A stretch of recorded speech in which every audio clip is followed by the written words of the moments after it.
वाचन संस्कृतीला चालना मिळावी तसंच वाचन संस्कृतीची जी उभी राहिलेली चळवळ आहे ती पुढे राहावी याच्यासाठी पुण्यात फर्ग्युसन महाविद्यालयात आपण जर पाहिलं तर पुणे बुक फेस्टिवलचं ऑर्गनायझेशन जे आहे ते आता उद्यापासून या संपूर्ण महोत्सवाला सुरुवात होणार आहे। 14 ते 22 डिसेंबरपर्यंत या महाविद्यालयात आपण जर पाहिलं तर 600 पेक्षा अधिक स्टॉल जे आहेत ते देखील या ठिकाणी उभारण्यात आलेले आहेत।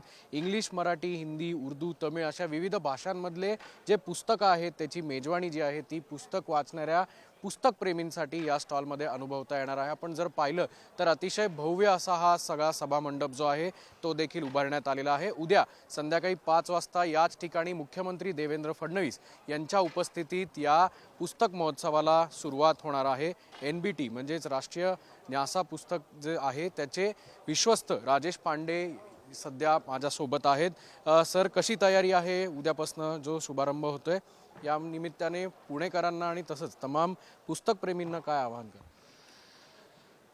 खूप प्रसिद्ध आहे।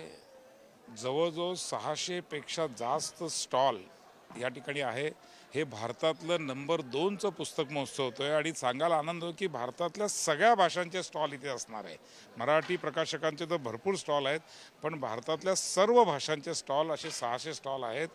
मला विश्वास आहे की पुण्यातले नाही, मी तर पुण्याबाहेरच्याही पुस्तकप्रेमींना, वाचनप्रेमींना आवाहन करेल की या 9 दिवस चालणाऱ्या या सोहळ्यामध्ये आपण नक्की या पुस्तकं बघा आणि खरेदी करायचं। कुठले कुठले कार्यक्रम साधारण या पुढच्या 8 दिवसात होणार आहेत? उद्या स्वतः मुख्यमंत्री या ठिकाणी येत आहेत। एकंदरीत कार्यक्रमांचं नियोजन कसं आहे? केवळ पुस्तक महोत्सव नाही आहे, पुस्तक महोत्सव आहे, सांस्कृतिक महोत्सव आहे, खाद्य महोत्सव आहे आणि साहित्य महोत्सव आहे आणि बाल चित्रपट महोत्सव आहे। असे एकूण एकाच वेळेस 5 महोत्सव इथे चालणार आहे। लहान मुलांसाठी चित्रपट महोत्सव ठेवला आहे, खवय्यांसाठी खाद्य महोत्सव ठेवला आहे, ज्यांना सांस्कृतिक कार्यक्रमांची आवड आहे त्याची खूप मोठी मेजवानी आहे। रोज चांगले सांस्कृतिक मराठी, हिंदी, वेगवेगळ्या प्रकार देशभरातले नामवंत बँड असे खूप येणार आहेत आणि त्यामुळे मला असं वाटतं आणि शेवटचे 3 दिवस एक साहित्याची खूप मोठी मेजवानी, कारण आम्ही पुणे साहित्य महोत्सव, पुणे लिट फेस्टिवल पण 3 दिवस घेतो आहोत। मला वाटतं की सगळ्यांनाच आनंद घेता येईल अशा प्रकारचा कार्यक्रम आहे इथे। आपण बघू शकतो की फक्त पुस्तकच नव्हे तर साहित्य, कला अशा विविध गुणदर्शनांचे कार्यक्रम देखील या पुणे बुक फेस्टिवलमध्ये सगळ्यांना अनुभवता येणार आहेत।